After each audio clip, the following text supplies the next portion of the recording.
The iron had been shaped like a crescent moon with 3 stars, and Faye Harper could still feel the ghost of its heat every time she looked at her left shoulder blade. Even though 5 years had passed since that night in the abandoned barn outside of Joplin. She kept it hidden beneath high collars and long sleeves, even in the sweltering Missouri summer of 1878, wrapped in layers of cotton and shame that stuck to her skin like a second brand. The scar was raised and twisted, a permanent reminder of the men who had taken her from the stagecoach, the ones who had marked her like cattle before she had managed to escape into the darkness with nothing but her life and a terror that lived in her bones. Wyatt, Missouri was the kind of town where people minded their own business, which was exactly why Faye had chosen it. The buildings were weathered wood and false fronts. The streets churned to mud when it rained and dust when it did not. And the people were too busy surviving to ask questions about a woman who kept to herself and worked dawn to dusk at the general store. She had been there 8 months now, long enough that folks had stopped staring quite so much at the stranger in their midst, short enough that she still jumped at loud noises and slept with a knife under her pillow. The general store sat on Main Street between the saloon and the blacksmith, and Faye had learned to anticipate the rhythms of the town by the sounds that drifted through the walls. Hammering from one side, piano music and laughter from the other, and in between, the quiet rustle of her own existence as she counted inventory and helped customers and tried not to think about the past. Mrs. Henderson, who owned the store, was a widow with kind eyes and enough sense not to pry. And for that, Faye was grateful. It was a Tuesday afternoon when Kane Sullivan walked into the store, dust coating his dark hair and the shadow of a long ride in the lines around his eyes. Faye was restocking shelves with canned goods, standing on a step stool to reach the higher spots, and she noticed him the way she noticed everything, with a careful assessment that had become second nature. Tall, broad-shouldered, maybe 25 or 26 years old, with the kind of weathered hands that spoke of hard work and a Colt revolver sitting low on his hip. A cowboy, she thought, one of the dozens who passed through Wyatt on their way to somewhere else. "Help you?" she asked, not bothering to climb down from the stool. She kept her voice neutral, professional, the way she did with all the men who came through. He removed his hat, revealing eyes the color of creek water after a storm, gray-green and startling against his sun-bronzed skin. "Looking for supplies," he said. "Trail rations, mostly. Coffee, jerky, hardtack if you have it." "We have it," Faye said. She climbed down carefully, keeping her movements controlled and her distance measured. "How much are you needing?" "Enough for 2 weeks, maybe 3. He followed her to the counter, his boots making soft sounds on the wooden floor. "Heading up to Kansas with a herd. We are stopping here overnight to resupply before the final push." Faye began gathering items, her hands quick and efficient. She could feel his eyes on her, not intrusive exactly, but observant in a way that made her self-conscious. She had learned to read men in the years since her capture, learned to distinguish between different kinds of attention, and his felt more curious than threatening. Still, she kept the counter between them. "You are new here," he said. It was not quite a question. "Been here since October," Faye replied, not looking up as she wrapped jerky in brown paper. "New enough, I suppose." "I grew up about 50 miles from here," Kane said. "Come through Wyatt a few times a year. Have not seen you before." She did look up then, meeting his eyes with the steady gaze she had practiced in the mirror until it no longer trembled. "Well, now you have." Something shifted in his expression, a hint of amusement maybe, or respect. He did not push the conversation further, just waited while she tallied up his purchases and wrapped everything in neat packages. His hands brushed hers when she handed over the supplies, calloused and warm, and Faye pulled back quickly. "That will be $3.40, she said. He counted out the money carefully, adding an extra dime. "For your trouble," he said. "No trouble," Faye replied, but she took the coin anyway because refusing seemed like it would draw more attention than accepting. "Safe travels." Kane Sullivan settled his hat back on his head, tipped it slightly in her direction, and walked out into the afternoon sun. Faye watched him go, then turned back to her work, filing the interaction away as unremarkable, just another customer in a long string of them. She did not expect to see him again. But the cattle drive apparently hit complications, because Kane Sullivan was still in Wyatt 3 days later when the summer storm rolled in. Faye was closing up the store, pulling down the shutters against the rising wind, when she saw him sitting on the bench outside the saloon. He stood when he saw her struggling with a particularly stubborn latch, crossed the street in long strides, and reached up to secure it without asking. "Thank you," Faye said, the words coming out more grudging than grateful. "River is up," Kane said, stepping back. "Cannot cross the herd until it goes down. Looks like we are stuck here a few more days." The first fat drops of rain began to fall, kicking up dust in the street. Faye glanced up at the darkening sky, then back at Kane. "Best get inside then," she said. "Can I walk you home?" he asked. "Going to be a downpour any minute." Every instinct in Faye screamed to refuse, to maintain the careful distance she kept from everyone. But the sky was turning an ominous green-black, and she lived a good 10 minutes away on the edge of town. She hesitated just long enough for the rain to intensify, going from scattered drops to a sheet of water in seconds. "Fine," she said, and started walking. They hurried through the deluge, Faye with her shawl pulled over her head and Kane with his hat tipped low. The rain was warm and relentless, soaking through clothes in moments, and by the time they reached the small house Faye rented behind the church, they were both drenched. Faye fumbled with her key, acutely aware of Kane standing close behind her on the narrow porch, close enough that she could feel the heat radiating from his body. "Thank you," she said again, getting the door open. Thunder cracked overhead, loud enough to make her flinch. "You are welcome," Kane said. He made no move to leave despite the rain, just stood there looking at her with those storm-colored eyes. "Miss Harper," Faye said after a pause. "Faye Harper." "Kane Sullivan," he replied, even though she had not asked. "Pleasure to meet you properly, Miss Harper." Lightning split the sky, illuminating the street in stark white, and in that flash Faye saw something in his face that made her chest tighten. Kindness, maybe, or simple human decency, things she had almost forgotten existed. It terrified her. "Good night, Mr. Sullivan," she said firmly and closed the door.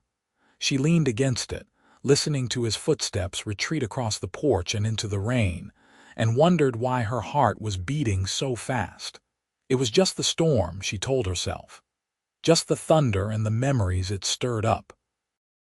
Nothing to do with gray-green eyes and calloused hands, and a voice that sounded like it might be gentle if given the chance. The rain continued for 2 days, turning Wyatt streets into rivers of mud and keeping most people indoors. Faye went to work at the store, picking her way carefully along the boardwalks, and tried not to think about Kane Sullivan. She failed. He kept appearing in her mind at odd moments.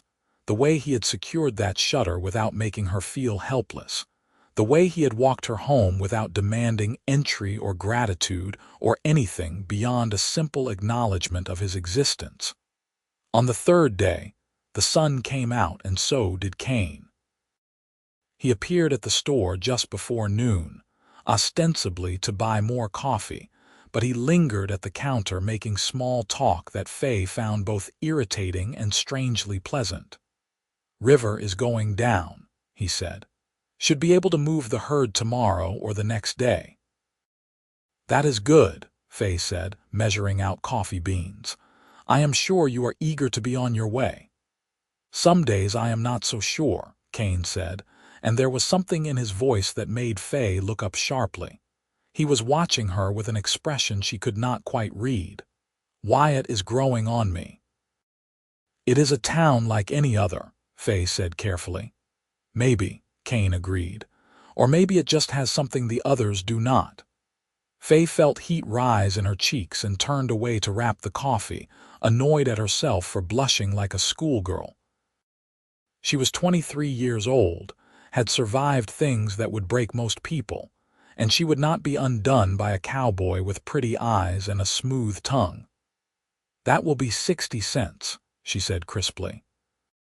Kane paid, then leaned against the counter in a way that suggested he had no intention of leaving.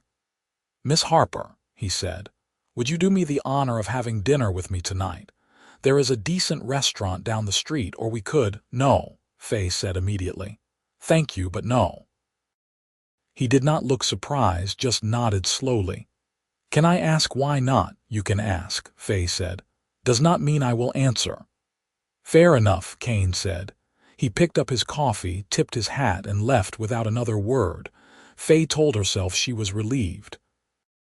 But that night, alone in her small house with the lamp burning low and the Missouri darkness pressing against the windows, Faye found herself wondering what it would have been like to say yes.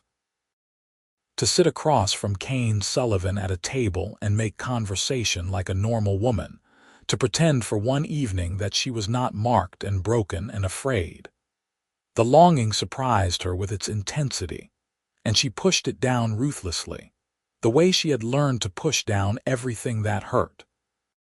The brand on her shoulder blade ached the way it sometimes did when the weather changed, or when she was tired, a phantom pain that had no basis in reality. She reached back to touch it through her nightgown, feeling the raised ridges of scar tissue, and remembered the smell of her own flesh burning, the laughter of the men who had held her down. They had branded her for fun, she thought, or maybe to mark their territory, and then they had gotten drunk and careless, and she had run. She had run and run until her feet bled and her lungs burned, and she had sworn she would never let anyone get close enough to hurt her again. Kane Sullivan left Wyatt 2 days later with his cattle and his crew, and Faye told herself she was glad to see him go. Life returned to its quiet rhythm of work and solitude, and the summer heat settled over the town like a blanket. Faye kept her sleeves buttoned at the wrists and her collars high at the throat, sweating through her layers while other women wore lighter dresses, and if anyone thought it strange, they had the courtesy not to mention it. July melted into August, and August into September. Faye began to think about winter, about whether she would stay in Wyatt or move on the way she had moved on from every other place since her escape. She was building a life here, small and careful though it was, and the thought of abandoning it sat uneasy in her chest. But staying meant roots, and roots meant vulnerability, and vulnerability was something she could not afford. She was weighing these thoughts on a cool September morning when Kane Sullivan walked back into the store. Faye was so surprised, she nearly dropped the bolt of calico she was holding. He looked leaner than she remembered, his face more weathered, but his eyes were the same shade of gray-green, and they lit up when they found her behind the counter. "Miss Harper," he said, and the pleasure in his voice was unmistakable. "Mr. Sullivan," Faye replied, setting down the fabric with careful precision. "I thought you had gone to Kansas." "I did," Kane said. "Delivered the herd, got paid, came back."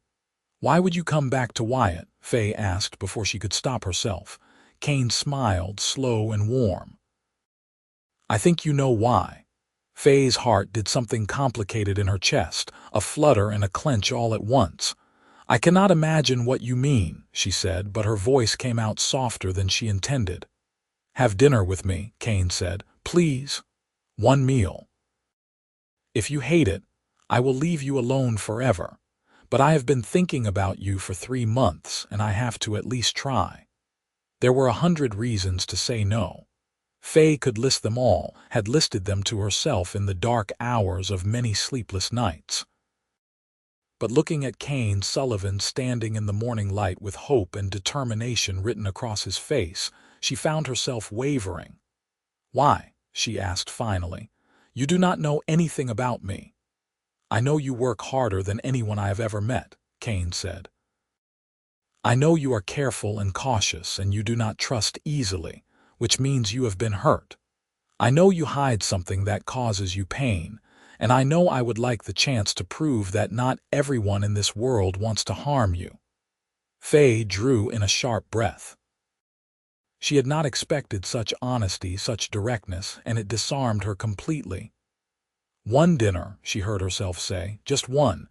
Kane's smile could have lit the whole store. "Tonight," he asked. 6 o'clock, I will meet you here."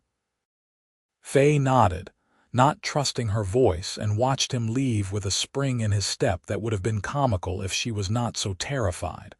What had she just agreed to? What was she thinking?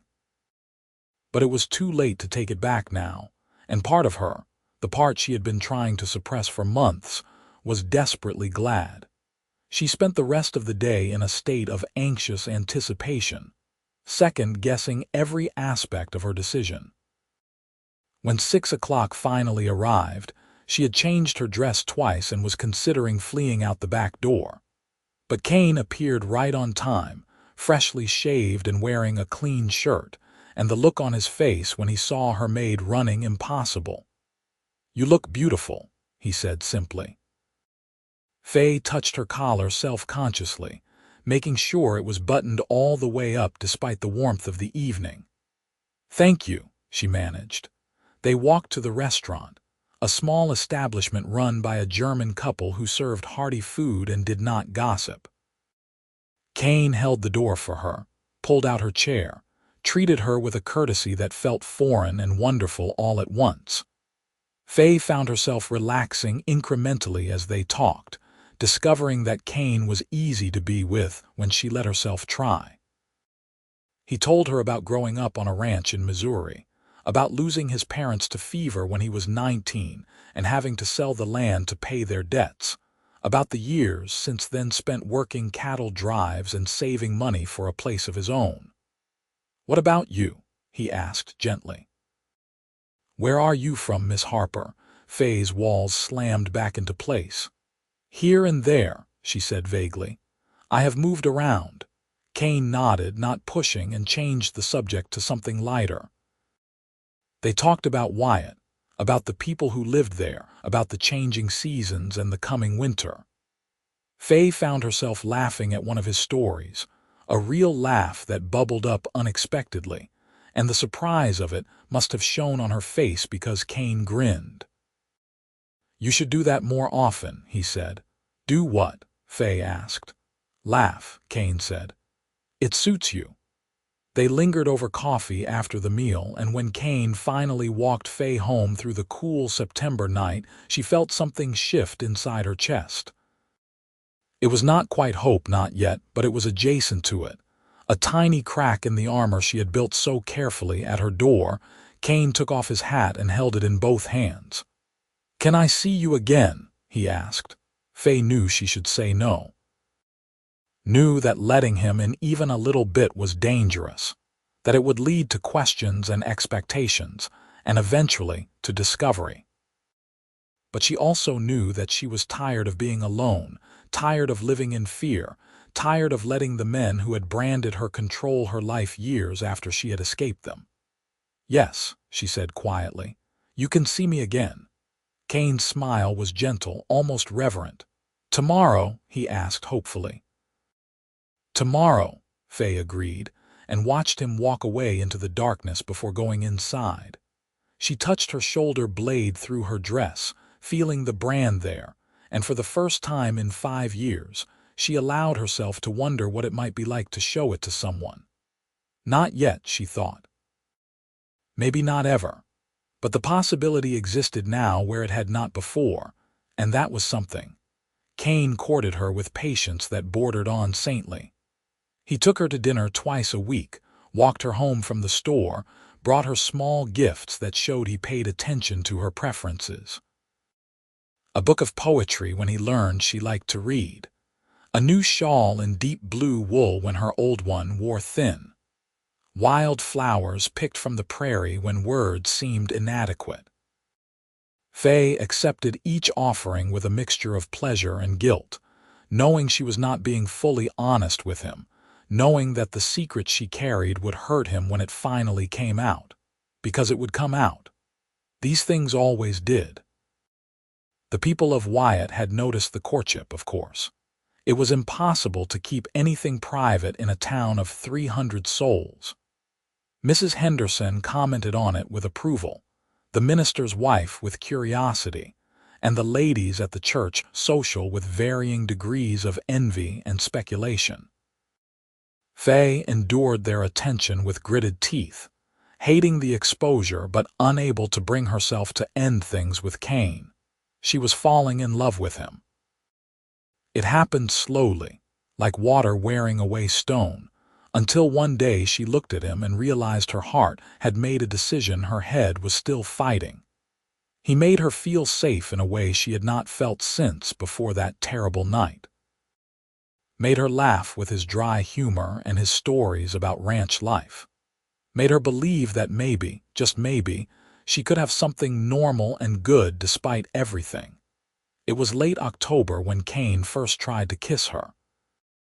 They were standing on her porch after another dinner, the air crisp with the promise of winter, and he leaned in slowly enough that she could have stopped him.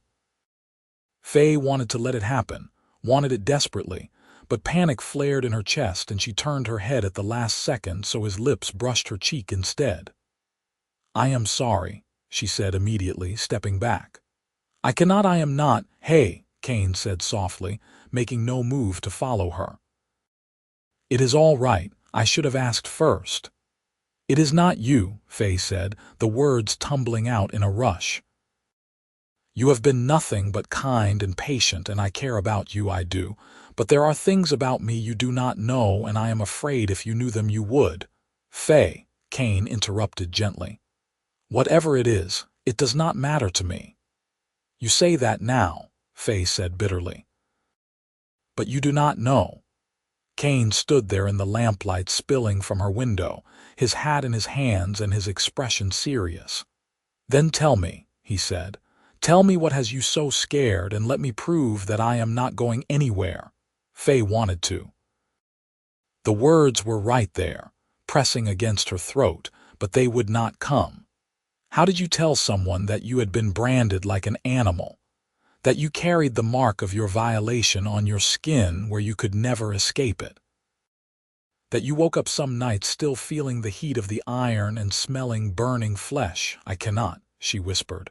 "Not yet, please do not ask me to." Kane was quiet for a long moment. Then he nodded. "All right," he said. "When you are ready, I will be here." He left without trying to kiss her again, and Faye went inside and cried for the first time in years.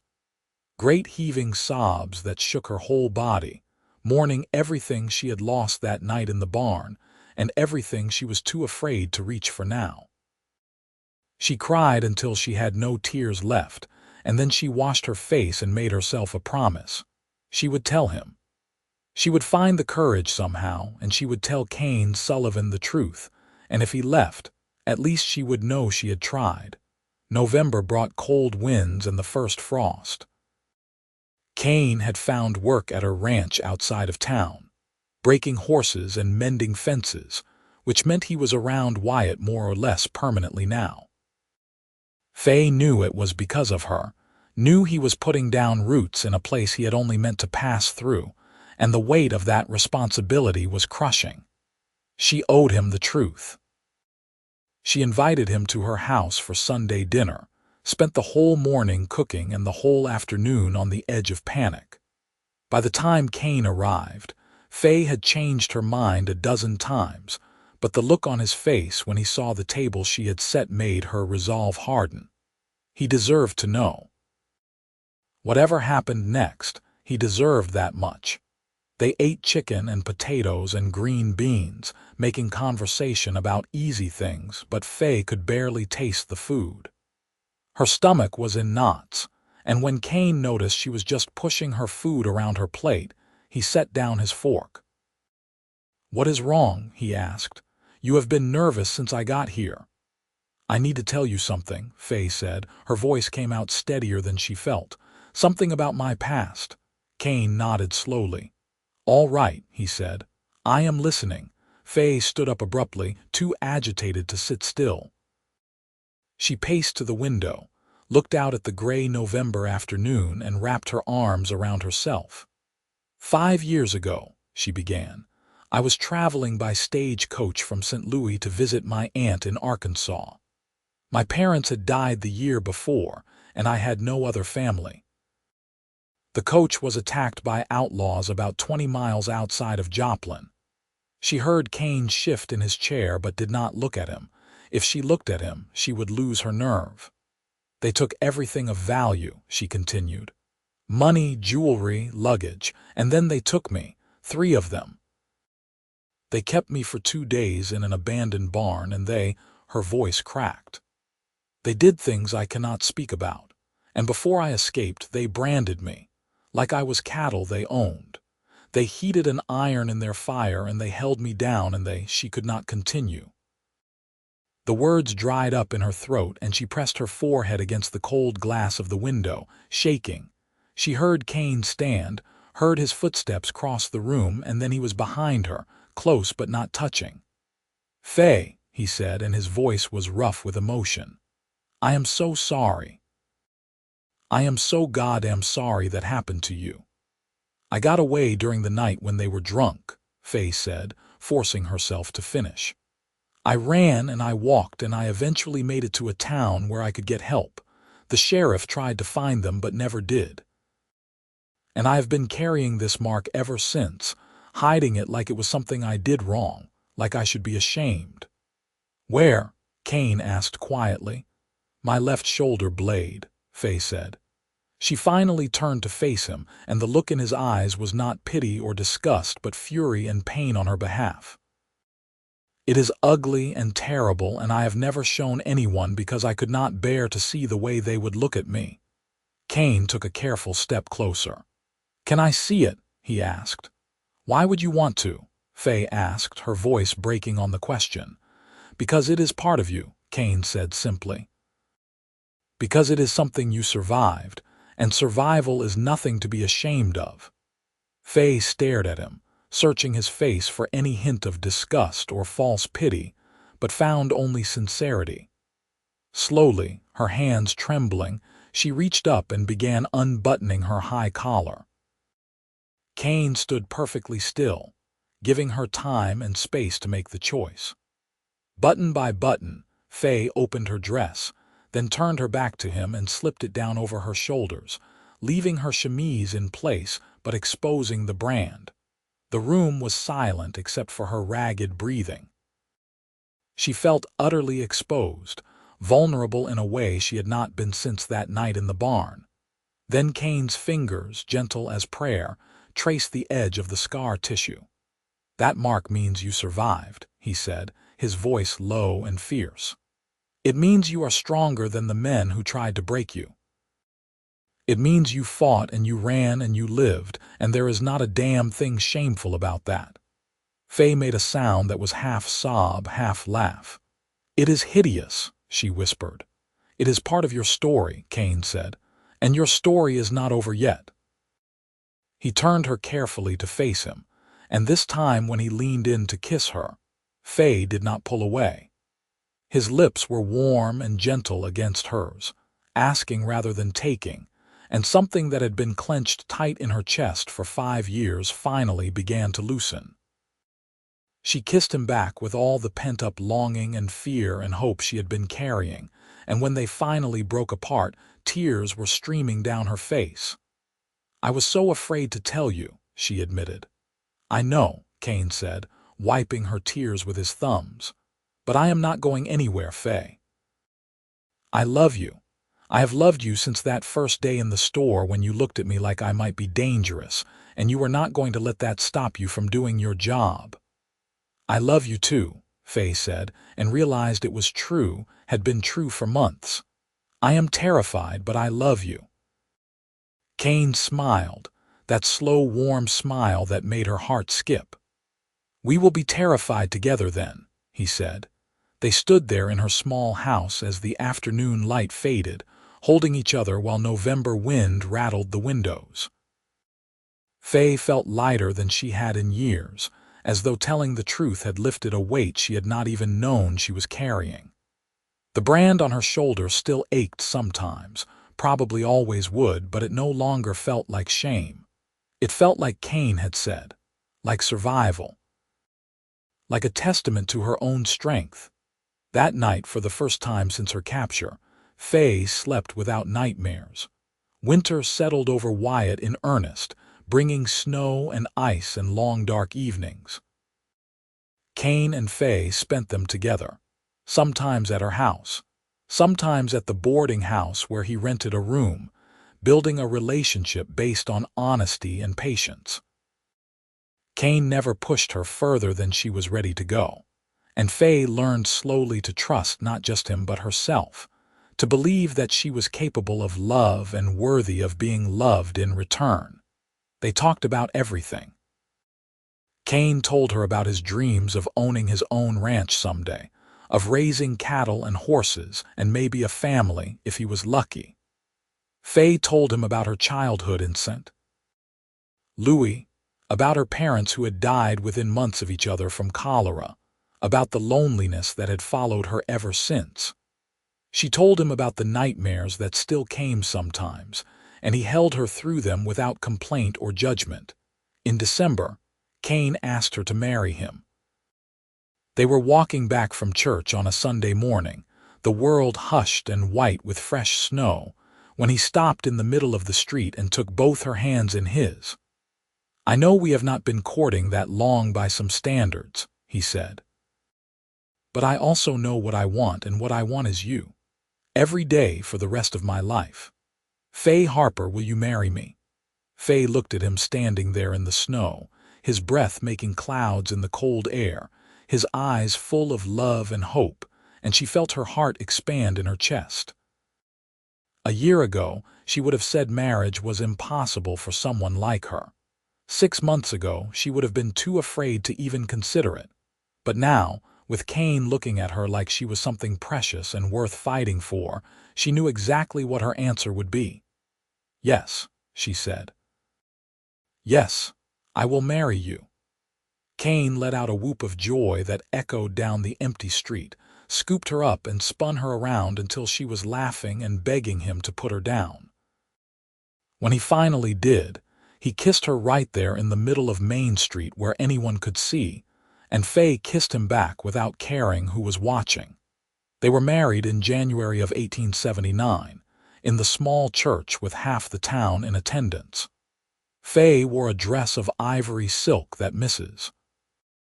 Henderson had helped her make, with long sleeves and a high collar that she chose not because she was hiding any more, but because she liked the way it looked. Kane wore his best suit and could not stop grinning, even when the minister gave him a stern look for not paying proper attention to the ceremony. When the minister pronounced them husband and wife, Kane kissed her with enthusiasm that made the congregation chuckle. Faye blushed, but did not pull away, letting herself enjoy the moment, the joy, the absolute rightness of choosing this man and this life. They spent their wedding night at Faye's house, which would now be their house together until Kane saved enough for a ranch of their own. Faye was nervous, the old fears rising up despite everything, but Kane was patient and gentle and let her set the pace. When she finally slipped out of her nightgown and let him see all of her, brand and all, he traced the scar tissue with fingers and lips until she was crying again, but this time from relief and love rather than shame. "You are beautiful," he told her. "Every part of you." Faye believed him. The winter passed in a blur of contentment. Faye continued working at the general store, and Kane kept his job at the ranch, and they built a life together in the small house behind the church. It was not always easy. Faye still had bad days when the nightmares came back, or when something unexpected triggered a memory. Kane still sometimes struggled with the fury he felt toward the men who had hurt her, wanting justice or revenge that would never come. But they worked through it together, learning each other's rhythms and needs and boundaries. In February, Faye realized she was pregnant. She told Kane over breakfast on a Saturday morning, watching his face as the news sank in. For a moment he just stared at her, and then he was out of his chair and lifting her up, laughing and crying at the same time. "We are going to have a baby," he said wonderingly. "A real baby." "That is generally how it works," Faye said, but she was laughing too, caught up in his joy. Kane set her down carefully as though she might break. "Are you happy?" he asked, suddenly serious. "I know this was not planned, and after everything you have been through, if you are not ready, I am happy," Faye interrupted. She took his hand and placed it on her still flat stomach. "Terrified but happy. I think maybe those two things go together." "We will be terrified together then," Kane said, echoing his words from months before, just like always. The pregnancy was easier than Faye had feared. She had some sickness in the early months, but nothing debilitating, and by spring she was glowing with health and showing enough that the whole town knew. The women of Wyatt rallied around her with advice and hand-me-down baby clothes and stories about their own childbirths that ranged from reassuring to absolutely terrifying. Faye accepted it all with as much grace as she could muster, grateful for the community, even when it was overwhelming. Kane was obsessively protective, worrying over every little thing until Faye had to remind him that women had been having babies since the beginning of time, and she was not made of glass. But his concern was sweet in its way, and she loved him for it. In May, Kane came home with news that made Faye's heart leap. The ranch he worked for was selling off a parcel of land, 500 acres to the west of Wyatt, with good water and better grazing. The owner, impressed with Kane's work and aware of his dreams, was willing to sell it to him for a price they could almost afford if they saved aggressively and took out a small loan from the bank. "It would be ours," Kane said, his eyes bright with excitement. "A real home for us and the baby. We could build a house, start a herd, make something that lasts." "Yes," Faye said immediately. "Yes, let's do it." They spent the next months planning and saving and preparing. Kane worked every hour God sent, taking on extra jobs and saving every penny. Faye kept working at the store despite her growing belly, and Mrs. Henderson finally agreed to sell Faye a partnership in the business, which provided additional income and security. By the time the baby was due in October, they had enough saved for a down payment on the land and materials to start building a house come spring. Faye went into labor on a cool October evening, 3 days before her due date. Kane panicked initially, running for the midwife with such haste that he nearly fell into a water trough. But once the midwife arrived and took charge, he settled into a state of focused calm. He held Faye's hand through the long hours of labor, wiped her forehead with cool cloths, and murmured encouragement even when she cursed him for getting her pregnant in the first place. Their son was born just after dawn, wailing his displeasure at being evicted from his warm home. The midwife cleaned him up and placed him in Faye's arms, and she looked down at the tiny red-faced creature with wonder. He had Kane's eyes and a shock of dark hair, and when Kane touched his tiny fist, the baby's fingers wrapped around his father's thumb with surprising strength. "He is perfect," Kane said, his voice rough with emotion. "You are perfect. I love you both so much." "We love you too," Faye whispered. She was exhausted and sore and utterly happy, marveling at the fact that she had created this life, that something good and pure had come from her body despite everything. They named him Jack, after Kane's father, and he was a good baby, easy and cheerful except when he was hungry, which was often. Faye healed quickly from the birth, aided by Kane's insistence that she rest, and let him handle everything else. He changed diapers and rocked Jack to sleep, and looked at his son with such adoration that Faye fell in love with him all over again. Winter came and went, and in the spring of 1880 they began building their house on the land they now owned. It was hard work, made harder by caring for a baby, but they persevered with help from neighbors and friends.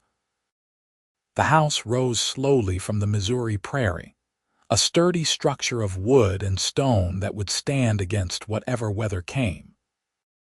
They moved in that June, when Jack was 8 months old and crawling everywhere, and Faye stood in the middle of their new front room and cried because it was theirs, really theirs, in a way nothing had ever been before. Kane built up the ranch slowly and carefully, starting with a small herd of cattle and a few horses.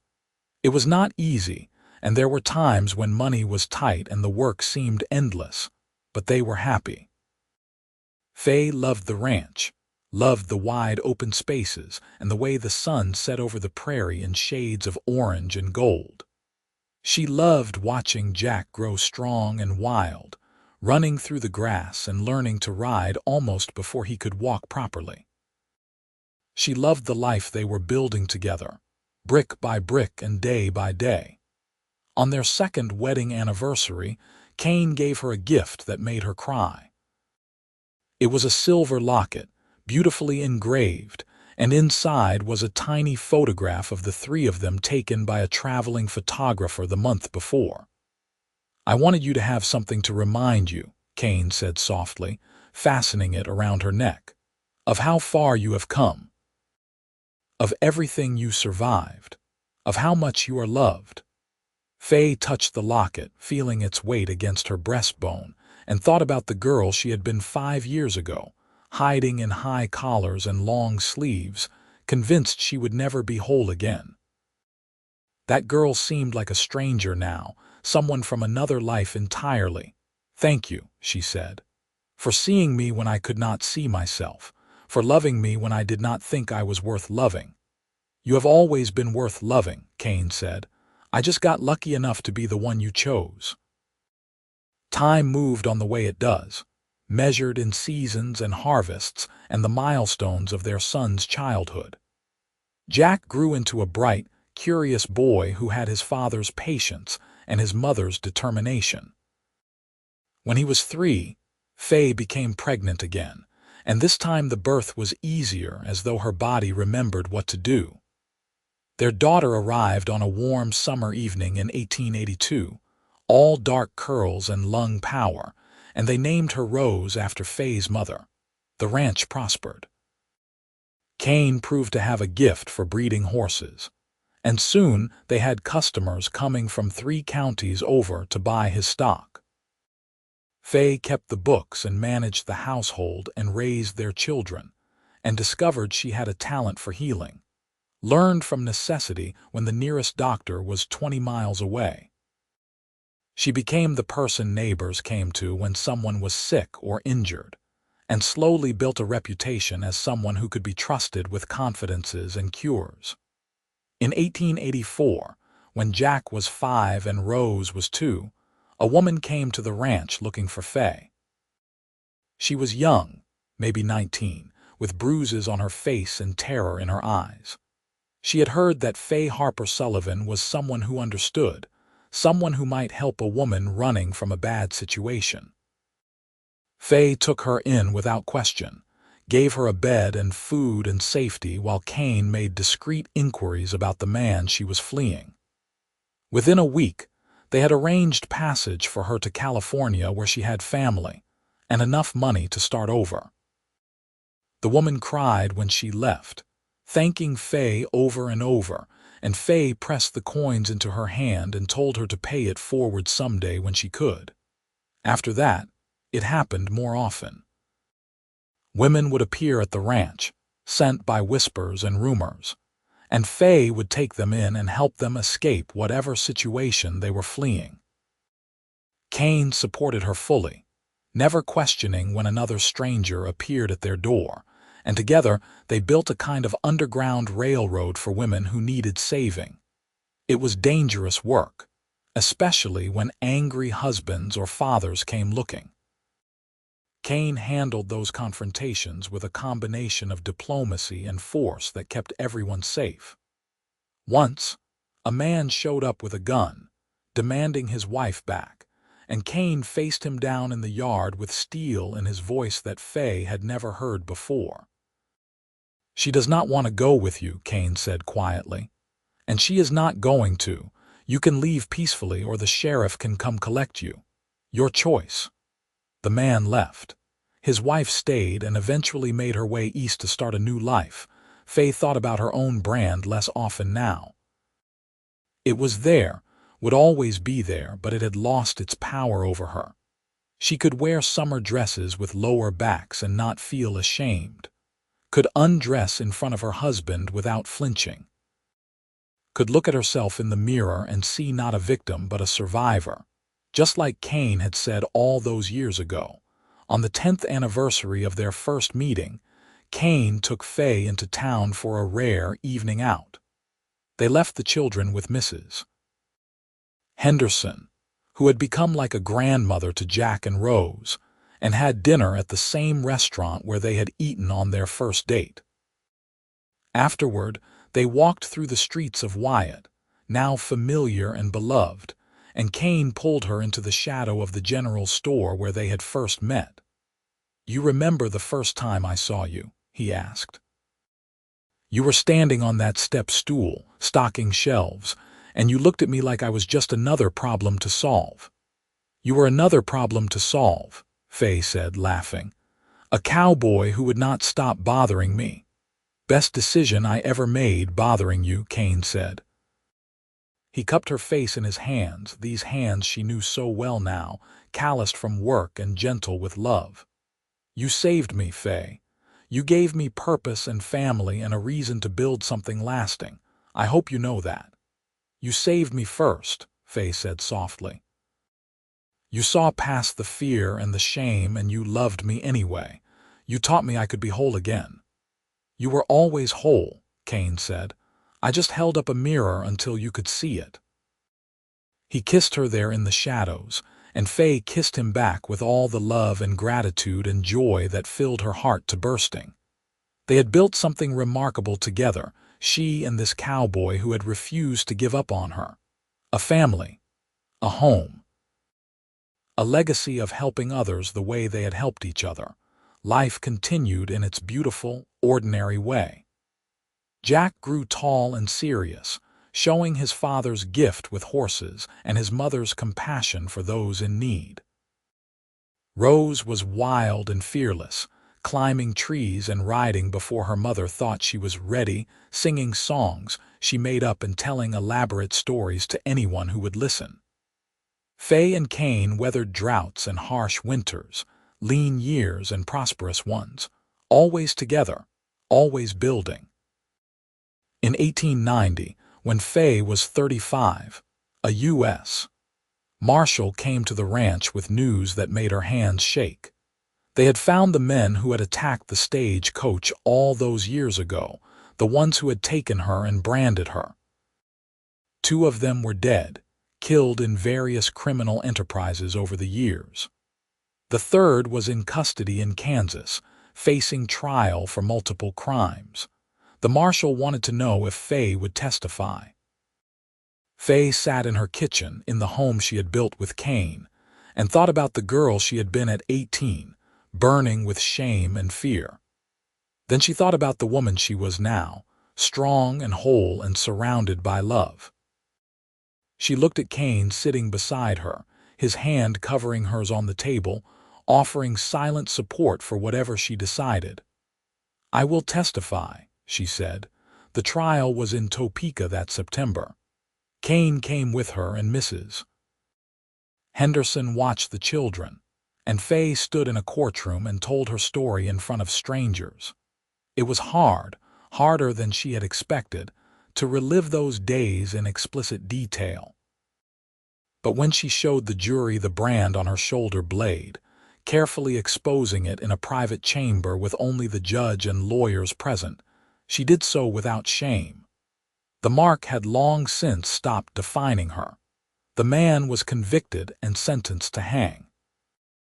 Faye felt no particular satisfaction in it, just a quiet sense of closure. That chapter of her life was truly finished now, the last loose thread tied off. She and Kane went home to Missouri, to their children and their ranch and their life, and she did not look back. More years passed, measured in the growth of their children and the expansion of their ranch. Jack fell in love with the daughter of a neighboring rancher when he was 19, a sensible girl named Sarah with a good head for business, and they married in 1894. Rose proved to be a gifted rider and started training horses alongside her father, with no interest whatsoever in settling down, much to her mother's amusement. In 1895, Kane and Faye celebrated their 16th wedding anniversary. They were sitting on the porch of their house, watching the sun set over the prairie they owned when Kane turned to her with a smile. "You ever regret it?" he asked. "Saying yes to that first dinner, marrying a broke cowboy with nothing but dreams?" Faye looked at him, this man who had seen her at her most broken and loved her through it, who had built a life with her from nothing, who had given her children and purpose and joy, who had taught her that survival was not something to hide but something to celebrate. "Not for a single second," she said. "You are my best decision, Kane Sullivan. Then, now, and always." He pulled her close, and they sat together as darkness fell, comfortable in the silence that comes from years of knowing each other completely.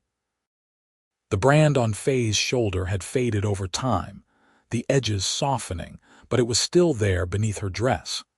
She no longer thought of it as a mark of shame. It was a testament, proof that she had survived the worst thing she could imagine and come through it to find love and family and home. That mark meant she had survived. And survival, it turned out, was just the beginning. Rose married eventually, at 24, to a teacher who moved to Wyatt and stole her heart with poetry and patience. Jack and Sarah gave Kane and Faye 3 grandchildren who ran wild on the ranch just as their father had. The women kept coming, the ones who needed help, and Faye kept taking them in, older now but no less determined to pay forward the grace she had been given. In 1900, Faye turned 45. Kane threw her a party that brought half the county to the ranch, and Faye stood surrounded by children and grandchildren, friends and neighbors, and marveled at the fullness of her life. She thought about the girl who had arrived in Wyatt 22 years earlier, wrapped in layers and shame, unable to imagine a future beyond survival. If she could go back and tell that girl what was coming, she would tell her to hold on. That love was possible, that healing was real. That the marks left by cruelty did not have to define the rest of her story. That night, lying in bed beside Kane, she traced the lines of his face in the moonlight. 51 now, silver threading through his dark hair, but still the same man who had looked at her brand and seen survival instead of shame. "I love you," she said softly. "I know I say it all the time, but I do not think I say it enough. You changed my whole life, Kane." "We changed each other's lives," Kane said. He took her hand, brought it to his lips. "And I would do it all again, exactly the same way. Every moment that led me to you was worth it." They fell asleep wrapped around each other the way they had for 16 years, and Faye's dreams were peaceful. More years rolled by. Jack took over more of the ranch operations as Kane's back started giving him trouble. Rose and her husband built a house in town where he taught school, and she opened a dress shop that became surprisingly successful. The grandchildren grew, And then there were great-grandchildren, new lives carrying forward the legacy Kane and Faye had built. In 1910, on a warm spring morning, Kane died peacefully in his sleep. He was 61, and his heart simply stopped beating while he lay beside the woman he loved. Faye woke to find him gone, and the grief was crushing, a physical weight on her chest that made breathing difficult. But even in her sorrow, she was grateful. Grateful that they had had 31 years together. Grateful that he had gone peacefully, without pain or suffering. Grateful for every moment, every laugh, every fight and reconciliation and quiet evening on their porch. The whole county came to his funeral. Kane Sullivan had been respected and loved, known for his fairness and his kindness, and his unwavering support of his wife's work helping women in need. They buried him on a hillside overlooking the ranch, and Faye stood at his grave with her children and grandchildren around her, and knew that while her heart was broken, it was also full. He had given her that, the capacity to love and be loved even after trauma. The courage to build a life worth living. Faye lived another 15 years, staying on the ranch Jack ran now, helping raise grandchildren and great-grandchildren, still taking in the occasional woman who needed refuge. She was 70 when she died in 1925, surrounded by family, having lived to see automobiles and telephones, and the modern world that was so different from the Missouri of her youth. At her funeral, Rose stood up to speak and told the assembled mourners about her mother's brand, about how Faye had carried that mark for over 40 years, how she had transformed it from a symbol of shame into a testament of survival, about how she had dedicated her life to helping other women find the same healing she had found. "My father used to say that mark meant she survived," Rose said, tears streaming down her face. "But I think it meant more than that. It meant she lived, fully and bravely and with her whole heart, and she taught all of us to do the same." They buried Faye beside Kane on the hillside, and if you go there even now, you can see their graves side by side, overlooking the prairie that stretches to the horizon.